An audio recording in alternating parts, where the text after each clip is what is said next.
The year was 1979, and Muhammad Ali stood at the crossroads of his life.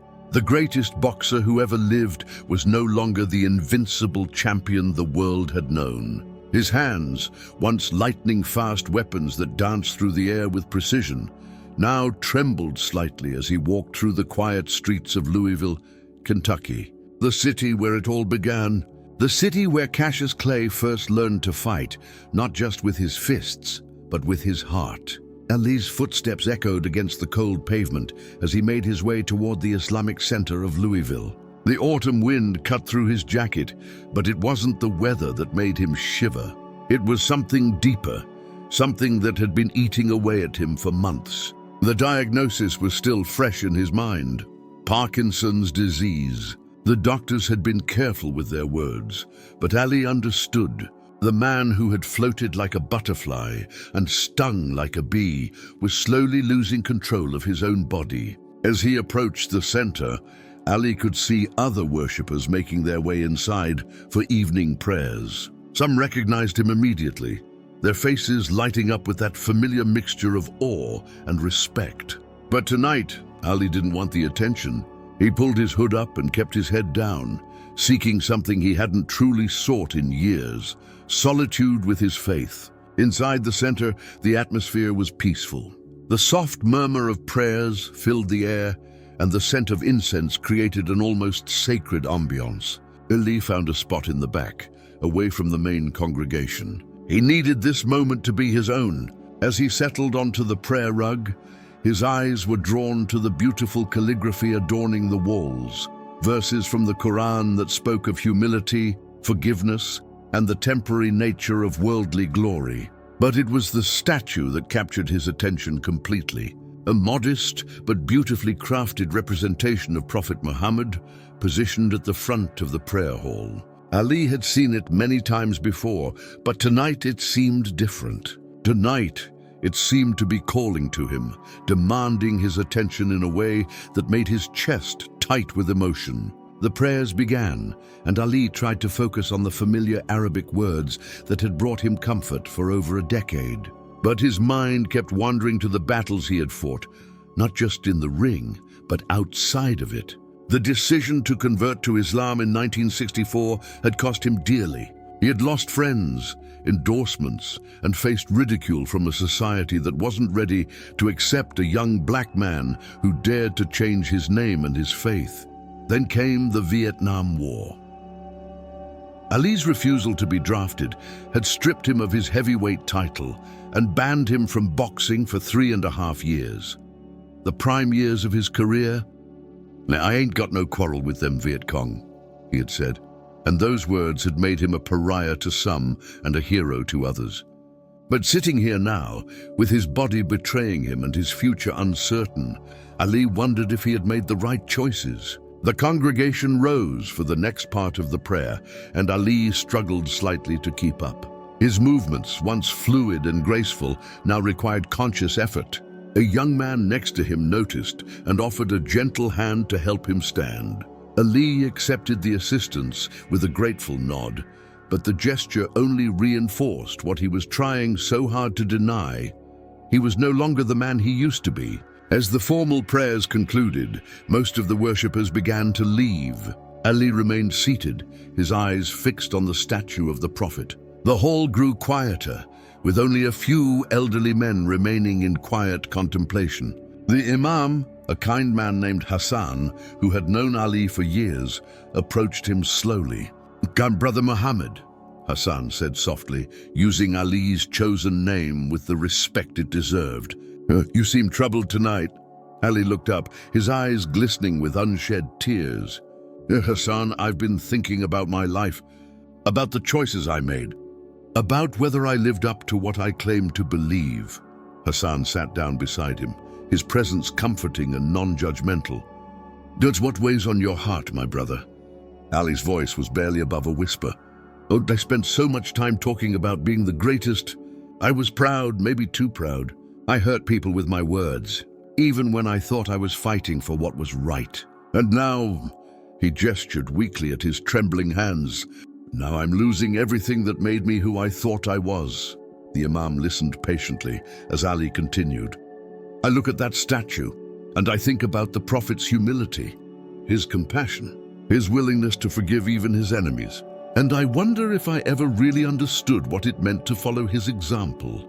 Hassan placed a gentle hand on Ali's shoulder. The fact that you're asking these questions shows that you understand more than you think.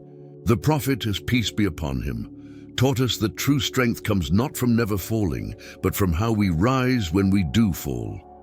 Ali nodded, but his expression remained troubled. I've been angry, Hassan. Angry at God for taking away my abilities. Angry at the world for forgetting what I stood for. Angry at myself for caring so much about being remembered as great instead of being remembered as good. The conversation was interrupted by the sound of footsteps. A young boy, no more than 10 years old, had entered the hall with his father. The child's eyes widened when he saw Ali, and he tugged on his father's sleeve, excitedly. The father, recognizing the need for respect in this sacred space, gently guided his son forward. Mr. Ali, the father said quietly, my son Ahmed has been learning about you in school, about how you stood up for what you believed in, even when it was hard. The boy looked up at Ali with pure admiration. My teacher said you were brave, that you chose to lose everything rather than do something you thought was wrong. Ali felt his heart constrict. Here was a child who saw him not as a fallen champion, but as someone who had stood for principle. The innocence in the boy's eyes reminded him of something he had almost forgotten, that his legacy wasn't just about boxing records or championship belts. After the father and son left, Ali remained in the hall as the evening grew later. The custodian had dimmed most of the lights, leaving only the area around the statue softly illuminated. Ali found himself drawn forward, moving closer to the representation of the Prophet until he was standing directly in front of it. The statue was simple but powerful in its simplicity. The artist had captured not the physical features, which Islamic tradition discouraged depicting, but rather the essence of leadership, compassion, and spiritual strength. Ali stared at it for a long time, thinking about the man it represented, a man who had faced persecution, exile, and countless challenges, yet had never wavered in his commitment to justice and mercy. Slowly, almost without conscious thought, Ali's knees began to bend. The proud man, who had once declared himself the greatest, was lowering himself in humility before the representation of the one he had chosen to follow. As his knees touched the cold marble floor, something inside him broke open, not in defeat, but in release. The tears came then, flowing freely down his cheeks as years of pride, anger, and fear poured out of him. I'm sorry, he whispered, his voice echoing in the empty hall. I am sorry for thinking I was bigger than I was. I'm sorry for the times I let my ego speak louder than my faith.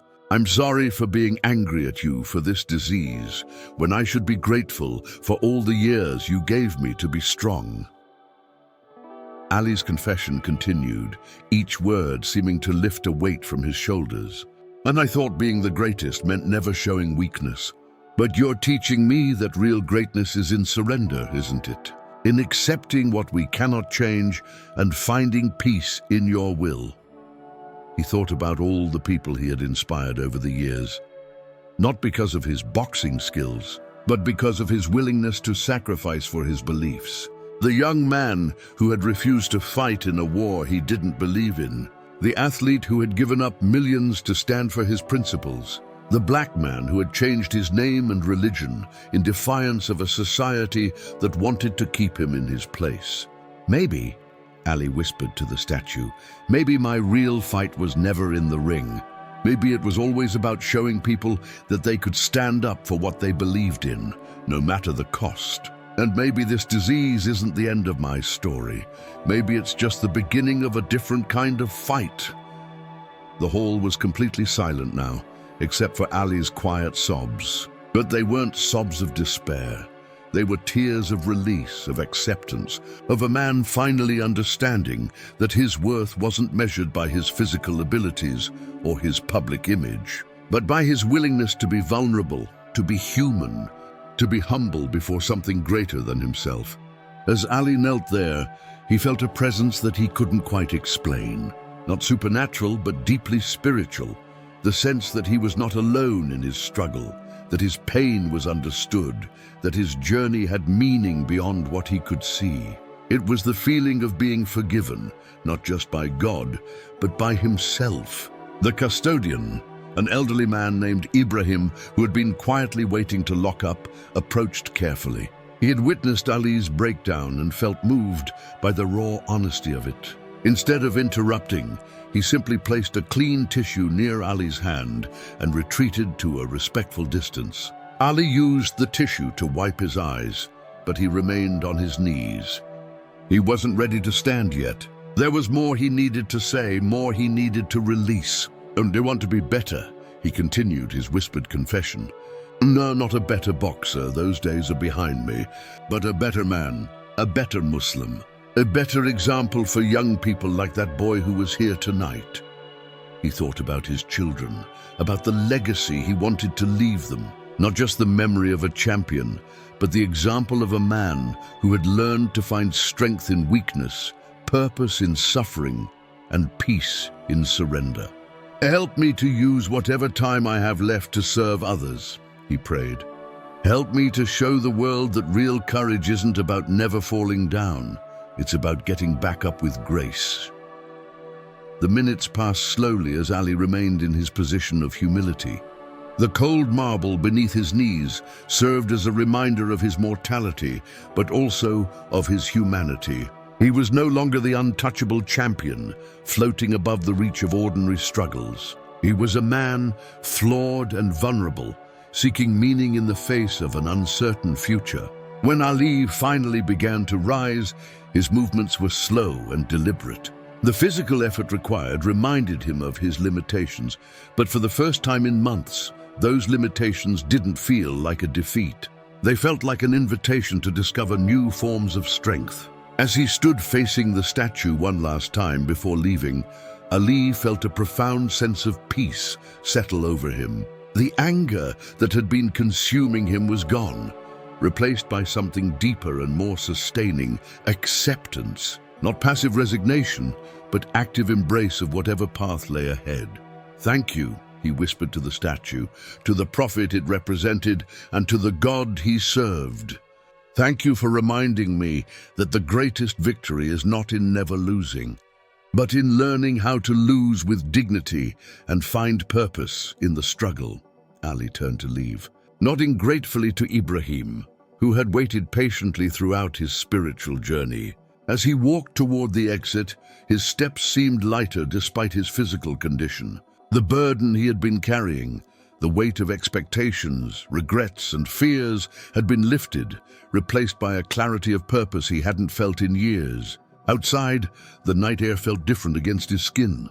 The same autumn wind that had chilled him earlier now seemed refreshing, cleansing.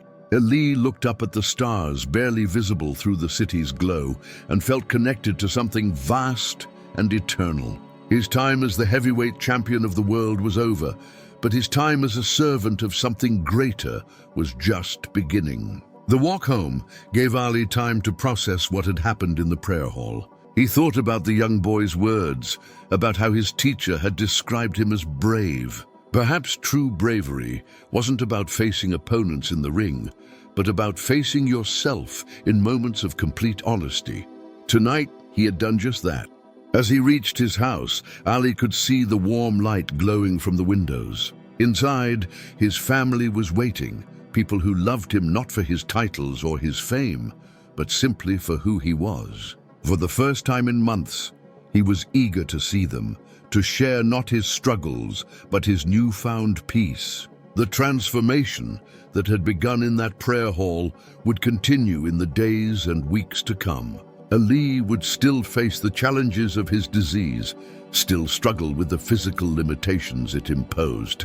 But he would face them with a different spirit, not as a fallen champion mourning his lost glory, but as a man who had found a deeper purpose in service to others and submission to a will greater than his own. His confession before the statue had been witnessed by no one but himself and the silent representation of the prophet he revered.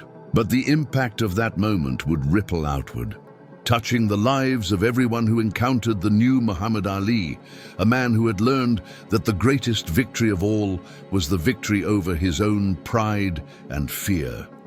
If you're finding this story as moving as millions of others have, make sure to hit that subscribe button and ring the notification bell so you never miss these incredible true stories that remind us what real courage looks like. Drop a comment below and tell us about a time when you had to find strength in vulnerability. And don't forget to smash that like button to help this channel reach even more people who need to hear these powerful messages of hope and transformation. The days following Ali's spiritual breakthrough brought subtle but profound changes to his daily life. Where once he had isolated himself, wrestling privately with his diagnosis and declining abilities, he now sought out opportunities to connect with others who were facing their own struggles. The local Islamic center became more than just a place of worship for him. It became a sanctuary where he could offer comfort to others while continuing to find peace for himself. Word of Ali's increased presence at the center spread quietly through the community. People began to seek him out, not for autographs or photos, but for the wisdom that seemed to emanate from his newfound humility. There was something different about him now, a gentleness that hadn't been there during his fighting days, when bravado and confidence had been his armor against the world. One particular afternoon, about 2 weeks after his transformative night at the mosque, Ali was approached by a middle-aged woman named Sarah. She was the mother of a teenage son who had been recently diagnosed with a degenerative muscle condition. The boy, Marcus, had been an aspiring athlete before his diagnosis, and the news had sent him into a deep depression.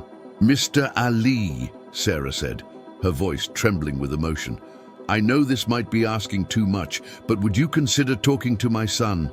He's given up on everything. He won't even get out of bed most days. The doctors say his condition will only get worse, and he keeps saying there's no point in trying anymore." Ali listened intently, seeing his own recent struggles reflected in this mother's pain. Without hesitation, he agreed to visit Marcus. The next day, he made his way to their modest home in a working-class neighborhood of Louisville, carrying with him not the swagger of a former champion, but the quiet confidence of a man who had learned to find strength in acceptance. Marcus was indeed in bed when Ali arrived, his room darkened by drawn curtains. The walls were covered with posters of various athletes, including several of Ali himself from his prime fighting years. The irony wasn't lost on either of them. Here was the boy's former hero, now facing his own physical decline, coming to offer hope. "Marcus," Ali said softly, sitting down in a chair beside the bed, "your mom tells me you're going through a tough time." The teenager turned to face him, his eyes red from crying. "What's the point, Mr. Ali? I was going to be a runner.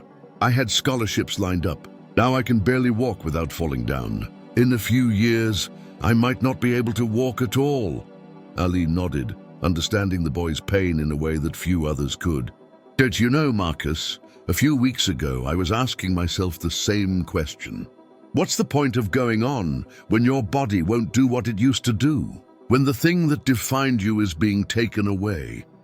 Marcus sat up slightly, intrigued despite his depression. "And what did you find out?" "Oh, I found out that I was asking the wrong question," Ali replied, his voice gentle but firm. "The question isn't what's the point of going on. The question is, what's the point of giving up? See, I spent my whole life thinking I was just a boxer.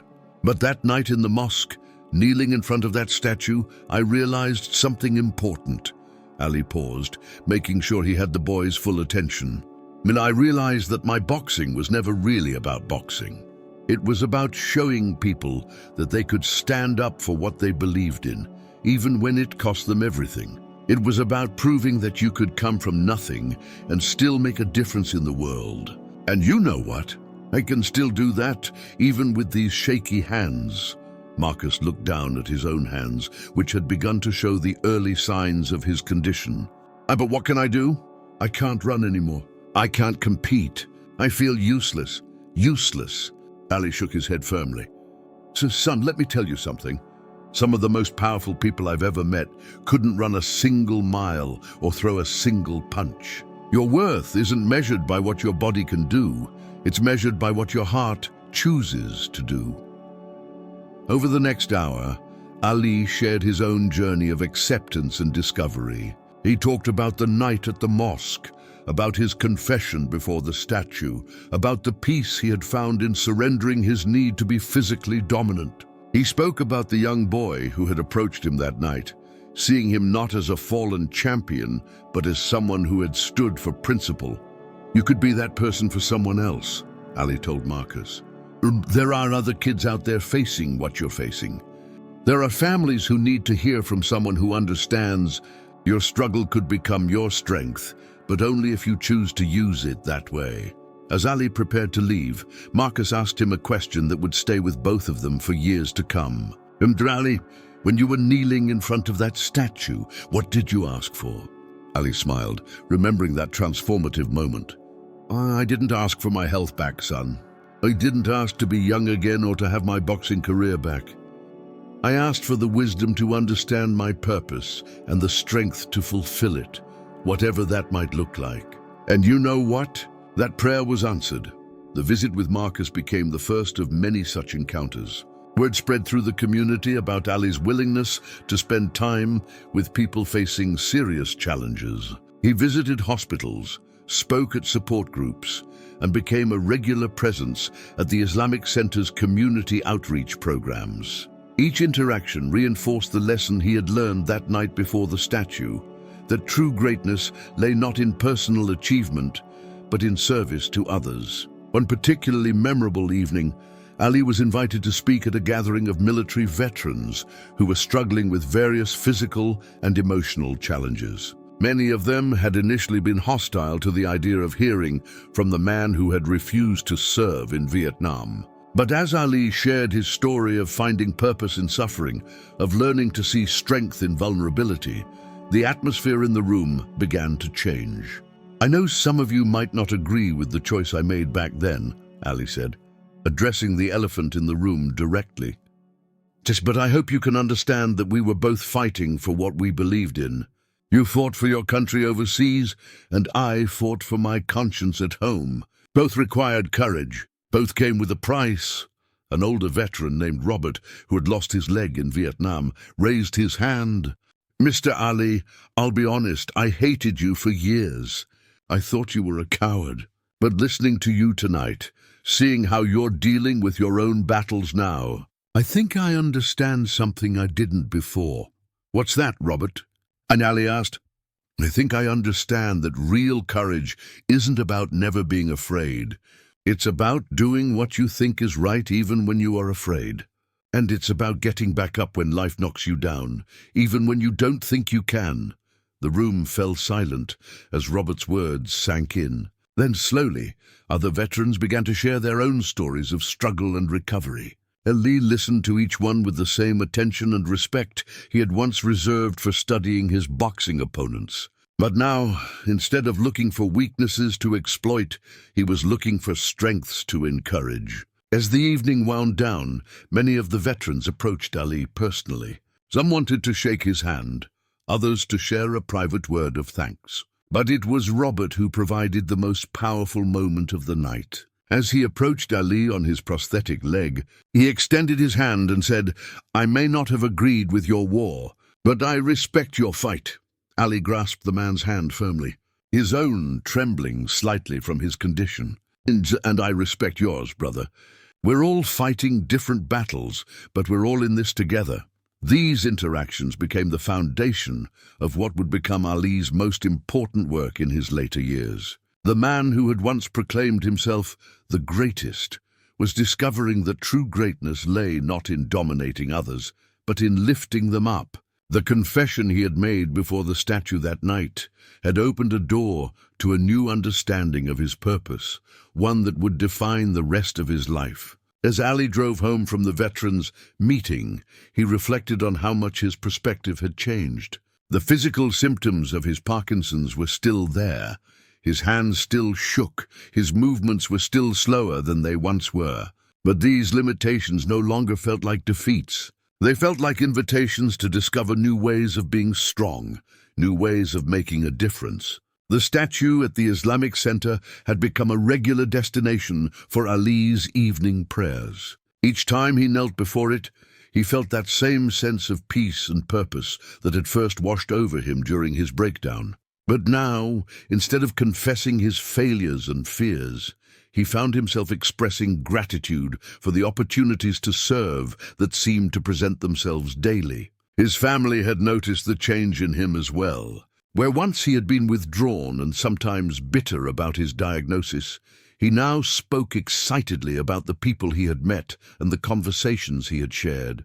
His wife, Lonnie, remarked to a friend that it was as if Muhammad had found himself again, not the boxer he used to be, but the man he was always meant to become. The transformation wasn't always easy. There were still days when the physical limitations frustrated him, when he mourned the loss of his former abilities. But these moments of sadness were now balanced by a deeper sense of meaning and connection. He had learned that strength could take many forms, and that sometimes the most powerful thing a person could do was simply show up for someone else's struggle. One evening, as Ali knelt once again before the statue that had witnessed his transformation, he whispered a prayer of thanks, not for healing or restoration, but for understanding. He had learned that his greatest victory wouldn't be remembered in boxing record books, but in the lives he had touched through his willingness to be vulnerable, to be human, to be humble.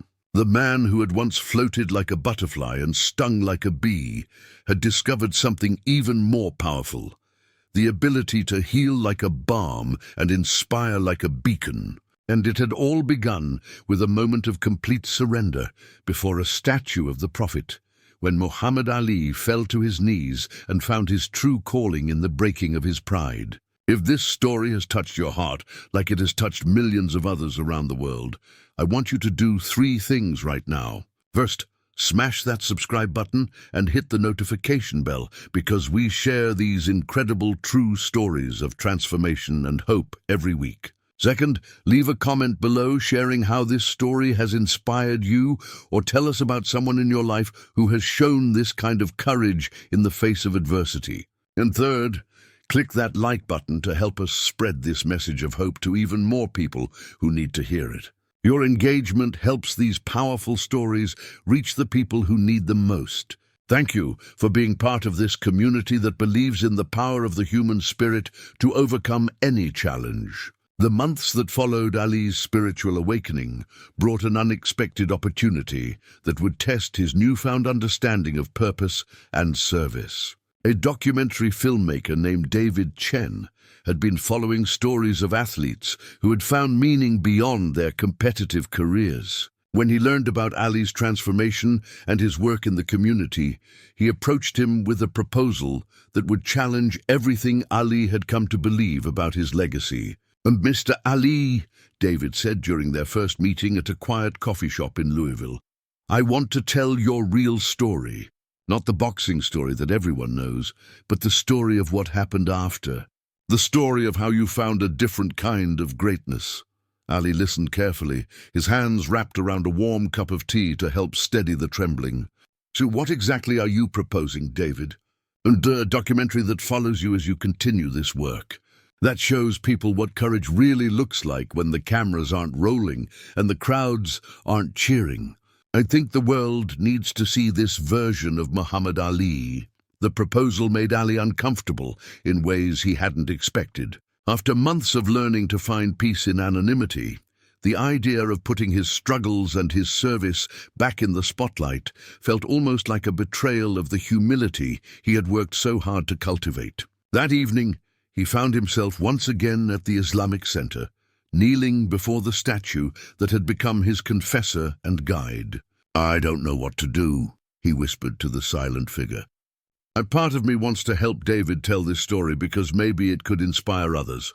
But part of me is afraid that I'm just falling back into my old patterns, wanting attention and recognition."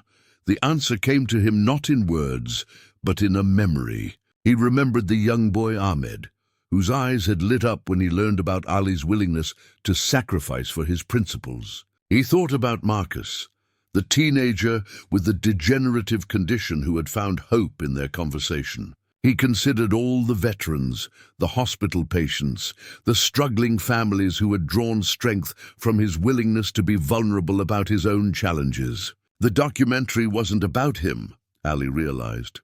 It was about them. It was about showing the world that everyone faces battles, and that the measure of a person isn't whether they win or lose those battles, but how they choose to fight them. The next day, Ali called David and agreed to participate, but with conditions.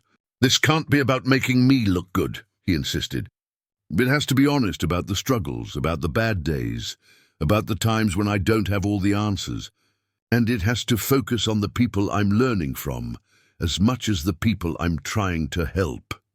David agreed enthusiastically, and over the next several months, he followed Ali through his daily routine.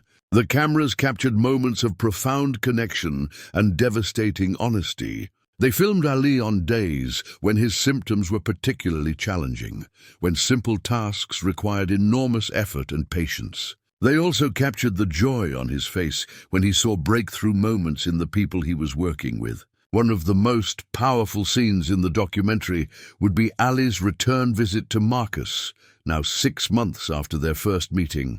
The teenager had not only gotten out of bed, but had started a support group for young people facing serious health challenges.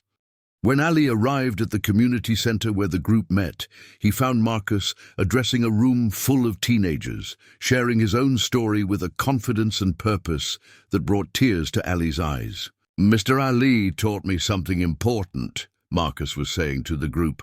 "He taught me that our struggles don't define us. How we respond to them does. I may not be able to run competitively anymore, but I can still run toward people who need help."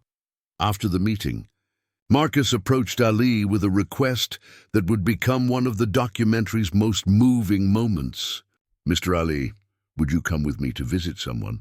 There's a girl in the hospital, about my age, who just got diagnosed with the same condition I have. She's where I was 6 months ago, angry, scared, ready to give up. I think hearing from both of us might help." The visit to the hospital was emotionally challenging for everyone involved. The girl, named Jessica, was indeed in the same dark place Marcus had been. She was hostile at first, angry at what she saw as empty platitudes from people who couldn't possibly understand her situation. But as Ali and Marcus shared their stories, not of triumph over adversity, but of learning to find meaning within it, her defenses began to crumble. "I was supposed to go to art school," Jessica said through tears.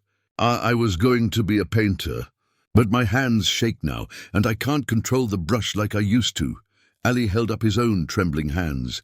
"Jessica, look at these hands. They used to be the fastest in the world. Now they shake so much, I sometimes have trouble buttoning my shirt. But you know what I've learned? These hands can still hold someone who's crying. They can still applaud for someone else's success. They can still be folded in prayer." He paused, making sure she was listening. "And your hands, they may not paint the same way they used to, but they can still create. Maybe in different ways, maybe with different tools. But the artist in you isn't in your hands, Jessica. It's in your heart, in your vision, in your desire to bring beauty into the world." The conversation continued for over an hour, with Marcus and Ali taking turns sharing insights they had gained through their own journeys. By the end of the visit, Jessica was sitting up in bed, asking questions about adaptive art techniques and support groups. The transformation wasn't complete. It would take time and continued support, but the spark of hope had been rekindled. As they left the hospital, David's cameras captured a quiet moment between Ali and Marcus in the parking lot. "And you know," Ali said, 6 months ago I thought my purpose was to help you. But I think you've helped me more than I've helped you." Marcus smiled. Maybe that's the point. Mr. Ali, maybe helping each other is how we all get stronger." The documentary project also led to an unexpected reunion that would prove to be one of the most healing experiences of Ali's later life. Through the filmmakers' research, they learned that Joe Frazier, Ali's former rival and the man he had treated most cruelly during their boxing careers, was also facing serious health challenges. Frazier had developed diabetes and was struggling with the long-term effects of the brutal fights they had shared. Ali had carried guilt about his treatment of Frazier for years. During their fighting careers, Ali had called him ignorant and Uncle Tom, and worse, insults designed to get under his opponent's skin and sell tickets, but words that had caused real pain to a good man who deserved better. The success of Ali's psychological warfare in promoting their fights had come at the cost of a friendship that might have been. When David suggested reaching out to Frazier for the documentary, Ali was initially resistant. "Joe has every right to hate me," he said. "I said terrible things about him, things I didn't really mean, but that hurt him anyway. Why would he want to see me now?" But the filmmaker persisted, and eventually contact was made through mutual friends. To everyone's surprise, Frazier agreed to meet with Ali, though he insisted it be private, away from cameras initially. The meeting was arranged at a neutral location, a quiet restaurant in Philadelphia, Frazier's hometown. The reunion was awkward at first. Both men had aged significantly since their fighting days. Both bore the physical scars of their profession, and both carried emotional wounds from their complicated relationship. They sat across from each other in a corner booth, two former gladiators now facing the common enemy of time and illness. "Joe," Ali began, his voice barely above a whisper, "I need to say something I should have said years ago. I'm sorry. I'm sorry for the things I said about you, for the way I treated you. You were a good man, a great fighter, and you deserved better from me." Frazier studied Ali's face for a long moment, seeing the sincerity there, the vulnerability that hadn't existed during their fighting years. "Muhammad," he said finally, "we were both young, both trying to make our way in a tough business. You did what you thought you had to do, to sell fights and feed your family. I understand that now." The conversation that followed was one of the most honest and healing either man had experienced in years. They talked about their fights, not as bitter rivals, but as craftsmen discussing their shared art. They spoke about the toll their profession had taken on their bodies and their relationships. Most importantly, they talked about what they had learned about themselves and about life in the years since they had stopped trying to hurt each other. You know what's funny?" Frazier said at one point. "All those years, I thought you didn't respect me as a fighter. But looking back, I realize you fought me harder than you fought anyone else. You brought out the best in me, even when you were trying to get in my head." Ali nodded. "Joe, you made me better too.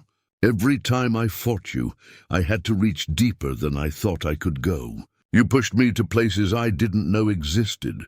As the evening progressed, the two men found themselves laughing together, sharing stories from their careers that had taken on new meaning with the passage of time.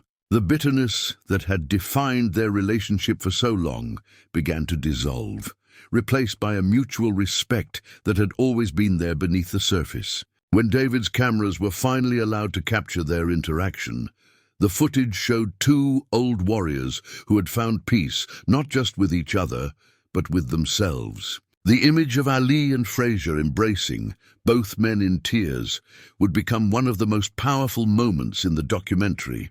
"People always want to know who won our fights," Frazier said to the camera. "But sitting here now, I think we both won something more important than any championship belt. We learned that you can be fierce competitors and still respect each other. We learned that the real fight isn't against each other. It's against giving up, against bitterness, against letting the hard times define who you are." The reconciliation with Frazier had a profound impact on Ali's ongoing spiritual journey. That evening, he returned to the Islamic Center for his usual prayers, but this time his conversation with the statue was different. Instead of seeking guidance or confessing struggles, he found himself expressing pure gratitude. "Thank you," he whispered, "for showing me that it's never too late to make things right. Thank you for helping me understand that true strength sometimes means admitting when you were wrong." The documentary, when it was finally completed, would go on to win several awards and touch millions of viewers around the world.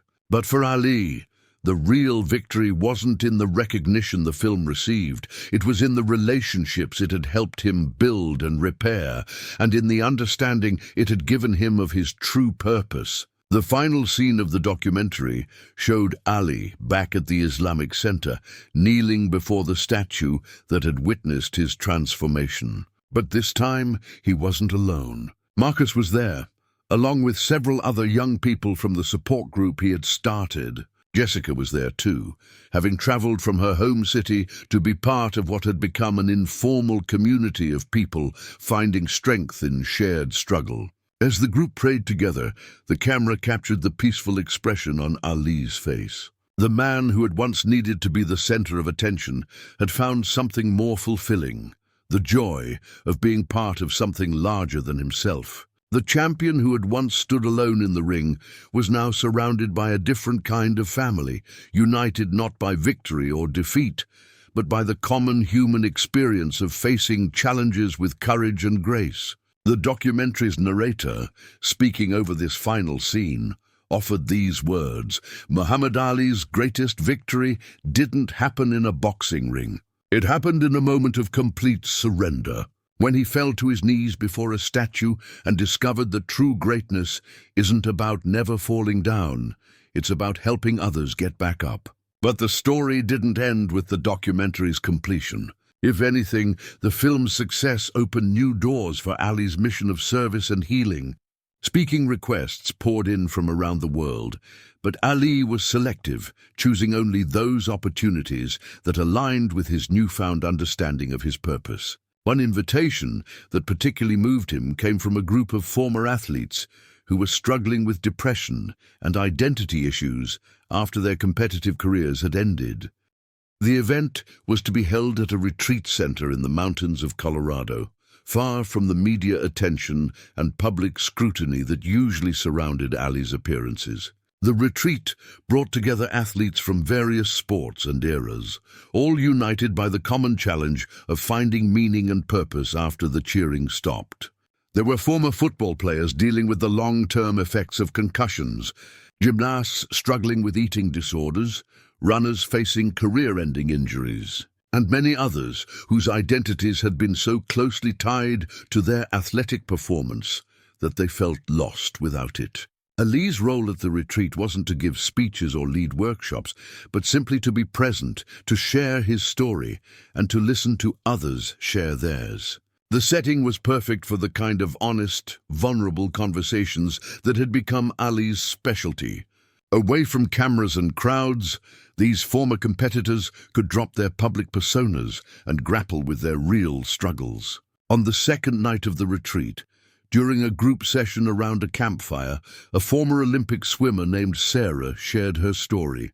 She had won multiple gold medals in her career, but after retirement, she had struggled with severe depression and had even contemplated suicide. "I felt like I was nothing without my medals," she said, tears reflecting the firelight. Like my whole identity was just times on a scoreboard." Ali listened intently, then shared his own experience of tying his self-worth to his performance in the ring. "Yes, Sarah," he said gently, "I understand that feeling. For years, I thought I was only as good as my last fight. But I've learned something important. We are not what we do. We are who we choose to be when what we do is taken away from us." The conversation that followed was one of the most profound of the entire retreat. Other athletes began sharing their own struggles with identity and purpose, and slowly a picture emerged of people who had been so focused on external validation that they had never learned to value themselves for who they were rather than what they achieved. By the end of the week, something remarkable had happened. The group had formed bonds that transcended their individual sports and achievements. They had created a support network based not on competition, but on compassion, not on winning, but on healing. Several of them, inspired by Ali's example, began making plans to work with young athletes, helping them develop a sense of identity that extended beyond their athletic performance. The retreat became an annual event, and Ali attended every year until his health no longer permitted travel. Each gathering reinforced the lessons he had learned that night before the statue, that true greatness lay not in individual achievement, but in service to others, not in never falling, but in helping others rise. As Ali's health continued to decline over the years, his commitment to his mission never wavered. Even when speaking became difficult due to his Parkinson's, he found ways to communicate his message of hope and resilience. He would sit quietly with people who were struggling, his presence alone offering comfort and understanding. His trembling hands, once a source of shame, became instruments of healing as he reached out to touch the shoulders of those who needed encouragement. The Islamic Center in Louisville became a pilgrimage site of sorts for people seeking inspiration from Ali's example. The statue before which he had experienced his transformation was often surrounded by visitors who had heard his story and wanted to experience their own moment of reflection and surrender. Imam Hassan, who had witnessed Ali's spiritual journey from the beginning, often spoke about the profound change he had observed in the former champion. "Muhammad taught us all something important," he would tell visitors. He showed us that the greatest jihad, the greatest struggle, is not against external enemies, but against our own pride, our own fears, our own limitations. When he knelt before that statue and surrendered his need to be seen as great, he became truly great in the eyes of God and in the service of humanity. The lessons of Ali's transformation continued to ripple outward long after his death. The documentary about his later years became required viewing in many schools and universities, not as a sports film, but as a study in character development and spiritual growth. The support groups that Marcus and others had started in his honor continued to operate, helping new generations of young people facing serious challenges. Jessica, the young artist who had been ready to give up after her diagnosis, went on to develop new techniques for adaptive art that helped hundreds of other people with disabilities continue their creative pursuits. She often spoke about the day Ali and Marcus visited her in the hospital, crediting that conversation with saving not just her artistic career, but her life. The retreat for former athletes became a model for similar programs around the world, helping retired competitors find new purpose and meaning beyond their athletic achievements. The principles Ali had discovered, that strength could be found in vulnerability, that service to others was the highest calling, that true greatness was measured not by what you achieved, but by how you lifted others up, became the foundation for these programs. But perhaps the most lasting impact of Ali's transformation was on the countless individuals who had personal encounters with him during his years of service. The veterans who learned that courage could take many forms. The hospital patients who discovered that illness didn't have to mean the end of purpose. The young people who realized that their struggles could become sources of strength rather than shame.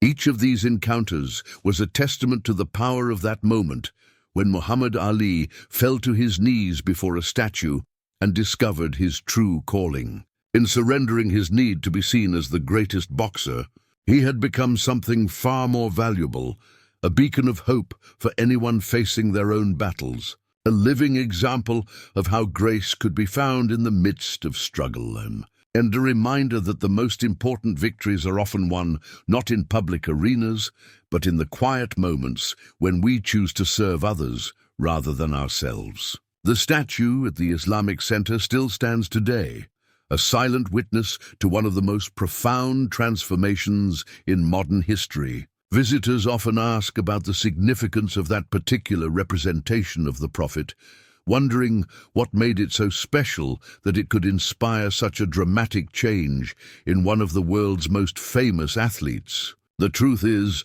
there was nothing magical about the statue itself. It was simply a focal point for a man who was ready to surrender his pride and embrace a new understanding of his purpose. The real transformation happened not because of what Ali saw in that statue, but because of what he was finally willing to see in himself, not a fallen champion mourning his lost glory, but a human being capable of finding strength in weakness, purpose in suffering, and greatness in service to others.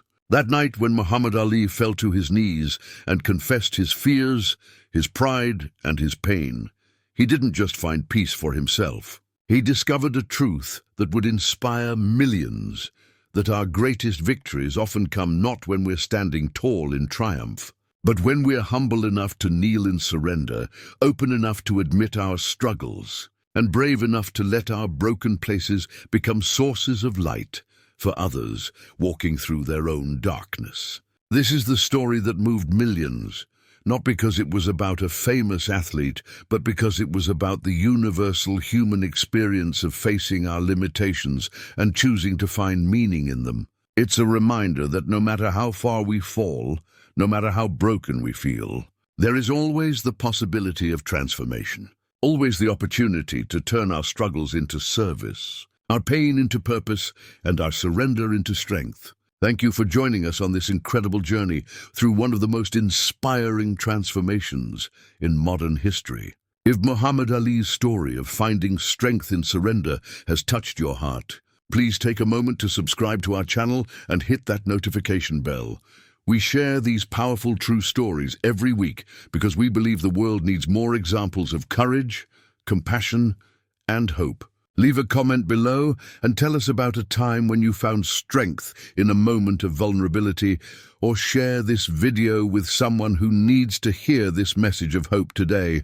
And don't forget to smash that like button to help us reach even more people with these life-changing stories. Your support helps us continue sharing these powerful reminders that no matter what battles we're facing, we're never alone, and there's always hope for transformation. Until next time, remember that true greatness isn't about never falling down.